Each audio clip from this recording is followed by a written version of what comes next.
जा रहे। अब वेन डायग्राम बहुत इंपॉर्टेंट टॉपिक है, ठीक है, इधर ध्यान दो। लेकिन वेन डायग्राम समझने से पहले कुछ बेसिक चीजें पता होना। यूनियन क्या होता है 10 बार बताया हूँ चिल्ला चिल्ला के, लेकिन यूनियन का फॉर्मूला तो आता ही नहीं। कम से कम यूनियन होता क्या वो तो बताऊंगा। क्या होता है यूनियन? दोनों सेट के एलिमेंट्स को ऐड करते, मतलब एक पूरे लिख देते, एक साथ लिख देते।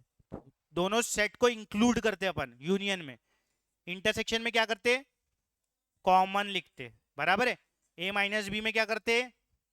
ए और बी में से जो कॉमन है वो किस में से हटाते? ए में से, ठीक है ना। कॉम्प्लीमेंट में क्या करते? यूनिवर्सल में से हटाते ओरिजिनल सेट के एलिमेंट, बराबर है रे? सुनाई दे रहा तेको? ठीक है। वेन डायग्राम अब,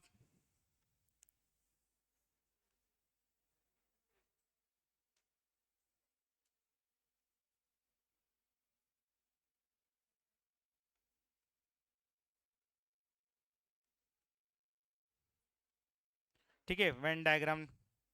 अब वेन डायग्राम जो है, इधर देखो। वेन डायग्राम जो है आपका वो है pectoral representation of your set. क्या है वेन डायग्राम? आपके सेट को पिक्चर में दिखाते हैं अपन, डायग्राम बना के, फिगर बना के दिखाते, तो उसको वेन डायग्राम बोल देते अपन, ठीक है। तो जो आपका यूनिवर्सल सेट रहता है, यूनिवर्सल सेट का मतलब क्या होता? सबसे बड़ा सेट, जो बचे हुए सेट रहते हैं उसके सबसेट रहते हैं, उसके अंदर आते, बराबर है। तो सबसे बड़ा सेट आपका यूनिवर्सल सेट हो गया। तो उसको रिप्रेजेंट करते हैं अपन स्क्वायर या रेक्टेंगल से। काय से रिप्रेजेंट करते हैं यूनिवर्सल सेट को? स्क्वायर या रेक्टेंगल से। और जो उसके अंदर के सेट आते हैं, तो ये यू हो गया आपका। जो उसके अंदर के सेट आते हैं वो हम रिप्रेजेंट करते हैं सर्कल से। कैसे रिप्रेजेंट करते हैं? सर्कल से। समझो ए और बी दो सेट है, ए और बी दो सेट है, जो कि सबसेट है आपके ऑब्वियसली यूनिवर्सल सेट के। तो ये बाहर पूरा आ गया यूनिवर्सल सेट, ये दो सर्कल आ गए आपके दोनों सेट, ठीक है। अब अगर सेट में कुछ कॉमन रहा, सेट में क्या रहा? कुछ कॉमन एलिमेंट्स रहे, तो उसको ऐसा ओवरलैपिंग सर्कल से बनाते अपन। कॉमन रीजन आ रहा ना, तो इसलिए कुछ ना कुछ कॉमन दिखाना पड़ेगा। अब अच्छे से ध्यान दो, मैं नंबरिंग कर रहा रीजन की। ये है आपका वन रीजन, ये है आपका टू रीजन, ये है आपका थर्ड रीजन, ठीक है। पहला रीजन कौन सा है? ये इतना पार्ट ऐसा चांद जैसा, ठीक है ना, ये इधर नहीं घुसना उसमें। ये है दूसरा, ठीक है रे। ये कौन सा है? तीसरा रीजन, इतना पार्ट। समझ गया रीजन कौन से नंबरिंग कर दिया उसको। अब मैंने अगर बोला ए यूनियन बी दिखाओ डायग्राम में, क्या दिखाओ? A union B. तो उसमें क्या क्या आएगा बताओ, कौन कौन सा रीजन आएगा? वन रीजन भी आएगा, टू रीजन भी आएगा और थ्री रीजन भी आएगा। मतलब ये भी सर्कल आएगा पूरा और ये भी आएगा, क्योंकि यूनियन में दोनों सेट आते। यूनियन में कितने सेट आते रहे? दोनों। तो वन रीजन, दूसरा रीजन भी आएगा और तीसरा रीजन भी आएगा, ठीक है ना। अब इसका टोटल मत बोल लेना 6 हो रहा, वो नंबर मतलब प्लॉट नंबर के हिसाब से हो, ठीक है। ये भी प्लॉट, ये भी रीजन, ये भी रीजन, ये भी रीजन, तो तीनों रीजन आएंगे। अब मेरे को बताओ इंटरसेक्शन में क्या आएगा? इंटरसेक्शन में क्या आएगा? टू, बराबर। क्योंकि इंटरसेक्शन मतलब क्या होता है? कॉमन। कॉमन ये पार्ट है, तो टू सेकेंड वाला रीजन आएगा, two region. Is it clear? ठीक है। तो यूनियन समझ गया अपने को, इंटरसेक्शन समझ गया। अब मेरे को बताओ ए माइनस बी में कौन सा रीजन आएगा? ए माइनस बी में, ए माइनस बी, ए में से बी को हटाना है ना। कॉमन को हटाते ना, तो ए में से, ए और बी में कॉमन टू रीजन है, तो इसको तो हटाना पड़ेगा ए में से, तो कौन सी रीजन बची? तो one region is A minus B, one region is A minus B. समझ में आया? ये जो रीजन दिख रहा है ना, ये कौन सा है? ए माइनस बी है, बराबर। ये रीजन है आपका ए माइनस बी, तो one region is A minus B. Clear? B minus A बताओ। थ्री। क्लियर है? थोड़ा ऐसा पढ़ बोला करो फिर थोड़ा अच्छा लगता, नहीं तो बहुत बुरा लगता। हाँ, बी माइनस ए कितना हो गया? थ्री। Is it clear? अब ए माइनस बी भी हो गया, बी माइनस बी भी हो गया, एफ भी हो गया, यूनियन भी हो गया, इंटरसेक्शन भी हो गया। क्या बचा? कॉम्प्लीमेंट, ठीक है ना। कॉम्प्लीमेंट देखते हैं, अलग से ले लेता कॉम्प्लीमेंट। समझो ये ए है, ये 1 रीजन है, ये 2 रीजन है। ए बोले तो पूरा सर्कल ए रीजन, और बाहर वाले रीजन को क्या करा, 2 मार्क करा। तो ए डैश क्या होगा, ए डैश क्या होगा, 2।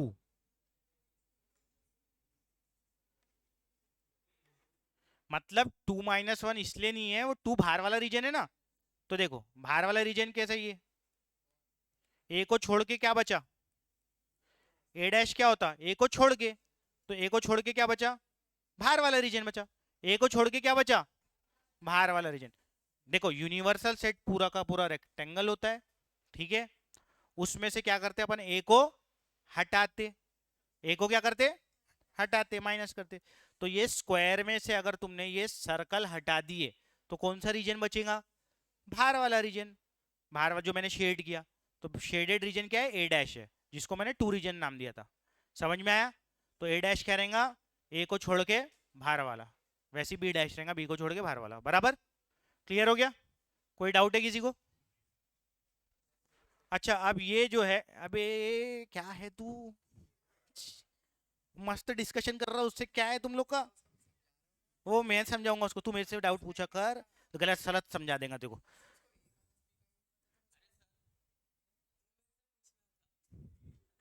देखा, तू चला उसको समझाने, वो तेरे को समझा रहा है। हाँ इधर।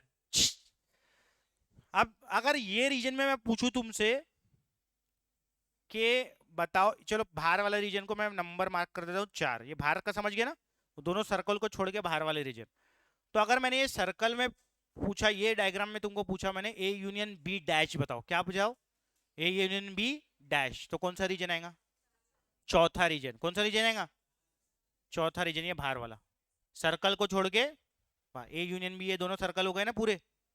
तो डैश क्या होता, उसको छोड़ के कॉम्प्लीमेंट, क्या होता है डैश का मतलब, कॉम्प्लीमेंट, मतलब उसको छोड़ के। तो ए यूनियन बी डैश मतलब ए यूनियन बी को छोड़ के, तो क्या बचा, ये बाहर का रीजन बचा ना, बचा ना, चौथा रीजन।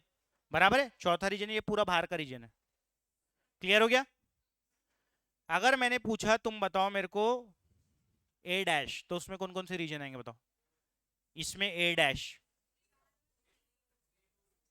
कौन कौन से आएंगे, ए डैश, ए डैश 3 भी आएगा ना, और 4 भी आएगा, 3 भी आएगा और 4 भी आएगा, क्योंकि ये ए हो गया, उसको छोड़ के थर्ड रीजन और फोर्थ रीजन। ठीक है, बराबर है। क्लियर हो गया। तो इस तरीके से वेन डायग्राम अगर अपने को समझ गए तो वर्ड प्रॉब्लम आसानी से हो जाते अपने। ठीक है, तो एक वर्ड प्रॉब्लम लेके थोड़ा सा अपन अप्लाई कर देते, फिर छुट्टी दे देता तुमको। हाँ बस एक प्रॉब्लम बता दो, बोलो मेरे को कौन सा है तो। हाँ बोलो।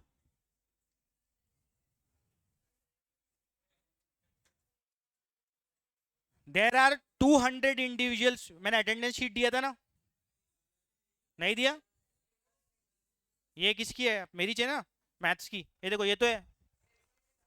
हाँ जिसको नहीं मिला लो। हाँ, क्वेश्चन है सबके पास पांचवा, क्या बोल रहा है देखो, पांचवा क्वेश्चन, ये भी रख दी थी कि नीचे डेस्क में, भूल गई, ये है क्या, निकालो जल्दी। देर आर 200 इंडिविजुअल्स, कितने इंडिविजुअल्स है, 200, बराबर है। तो दिस विल बी माय, क्या रहेगा ये, यूनिवर्सल सेट टोटल, ठीक है ना, universal set. There are 200 individuals, तो ये टोटल हो गया, टोटल इज यूनिवर्सल। तो यूनिवर्सल में 200 आ गए। With a skin disorder, there are 200 individual with a skin disorder, 200 लोगों को स्किन डिसऑर्डर है, दिख रहा है सबको, बीच में है ना, ठीक है। हाँ, अब इसके बाद शांत सब और ध्यान दो। 120 had been exposed to chemical C1, 120 किसको एक्सपोज हुए, C1 को। और आगे में बोला 32 केमिकल C2, तो सेट C1 में एलिमेंट्स है 50, सेट C2 में एलिमेंट है 30। आगे में लिखा, नहीं नहीं, सेट 2 में 50 है, सेट C1 में 120 है। आगे में जो इंपॉर्टेंट लाइन है ये लिखा 30 to both chemical C1 and C2, 30 दोनों को, दोनों यूनियन होता, इंटरसेक्शन कॉमन, तो 30 जो है दोनों को, 30 to both C1 and C2 मतलब ये क्या है, इंटरसेक्शन। तो हम सेट को पिक्टोरल रिप्रेजेंटेशन में बनाते, यूनिवर्सल बन गया ये अपना। इधर ध्यान, यूनिवर्सल बन गया। हाँ रखो अभी अपने पास, इधर ध्यान।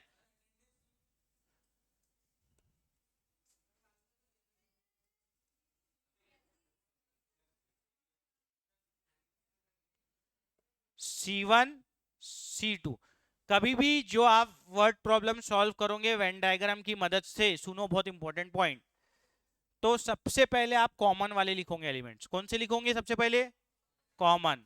तो कॉमन कितने, C1 और C2 में कितने कॉमन, 30। तो सबसे पहले यहां बीच में 30 लिखोगे। सब इधर ध्यान दो। तो 30 इधर, इसी से शुरुआत करेंगे, नहीं तो गलत होने के चांसेस है। फिर आप बताओ C1 में कितने, C1 में कितने, 120 है। कितने, 120 है। लेकिन यहाँ 30 C1 में ये 30 लिख चुके तुम, तो अब यहाँ कितना लिखोगे, 90। 120 माइनस 30, ठीक है, तो कितना लिखोगे, 90। C2 में कितने टोटल, टोटल कितने थे, 50। 50 में से 30 यहाँ लिख चुके, तो यहाँ कितने लिखोगे, 20 बराबर, तो 20। इज इट क्लियर, बन गया अपना इतना यहां तक के, कोई डाउट। आप देखो क्वेश्चन क्या पूछा, देखते। पहला क्वेश्चन उसने पूछा chemical C1 but not chemical C2। तो इसको हिंदी में अगर ट्रांसलेट करें तो क्या होगा, C1 पे एक्सपोज हुए होंगे, C2 पे नहीं हुए होंगे। तो C1 होना C2 नहीं होना, तो क्या रहता, C1 होना C2 नहीं होना, मतलब एक्सक्लूसिवली C1 होना, ओनली C1 भी बोल सकते इसको, है ना। देखो फिर से पढ़ रहा, chemical C1 but not chemical C2, मतलब इसको अलग लैंग्वेज में ओनली C1 बोल सकता मैं। ओनली C1 क्या रहता, ये इतना पार्ट है ना ओनली C1। ओनली C1 कौन सा है, 90 वाला पार्ट, दिख रहा है क्या सबको। ओनली C1 90 वाला पार्ट है, सिर्फ C1। तो वो ये अगर इधर घुसे तो ये तो C2 भी आ गया। तो ओनली C1 वाला कौन सा पार्ट है, 90। तो पहले का आंसर क्या रहेगा, chemical C1 but not chemical C2, 90। तो पहले का आंसर, अच्छा इसको अपन लिखेंगे कैसे, अगर मेरे को लिखना है a माइनस बी में लिखेंगे, क्या में लिखेंगे, a माइनस बी। तो यहाँ C लिया हूं तो C1 माइनस C2 निकालना है। तो C1 माइनस C2 कितना आया, 90। फॉर्मूले से भी निकाल सकते हैं आप, अगर आप क्वेश्चन में फॉर्मूला भी लगा रहे तो भी आंसर आते। अब अगला, अगला क्या बोला, chemical C2 but not chemical C1, मतलब B माइनस ए पूछ रहा, मतलब C2 माइनस C1 पूछ रहा, वो कितने, 20। शांत, C2 माइनस C1, तो C2 माइनस C1 कितना है, 20 है, बराबर है ना। बताया था ना, A माइनस बी कौन सा पार्ट रहता, B माइनस ए कौन सा रहता। तो C2 माइनस C1 ये वाला पार्ट, ओनली C2 है ना, ओनली C2। हाँ, फिर इसके बाद आगे C1 और, चुप रहता थोड़ा कि दूसरे तरीके से चुप करो। हाँ, C1 और C2, और C1 और C2, और क्या रहता, यूनियन। और बताया था ना जब यूनियन पढ़ाया था, यूनियन को क्या बोलते, और बोलते, या एटलीस्ट भी बोलते, ठीक है ना। तो और या यूनियन एक ही बात है, मतलब यूनियन निकालना है। यूनियन में क्या क्या आएगा, 90 30 20 सब आएंगे। तो 90 प्लस 20 हो गया आपका 120, 120 प्लस 20 हो गया 140। समझ में आया। तो तीसरे में आपको निकालना था और, तो और का मतलब होता है यूनियन, मतलब C1 यूनियन C2। तो कितना आ जा रहा, 140, बराबर हो गया।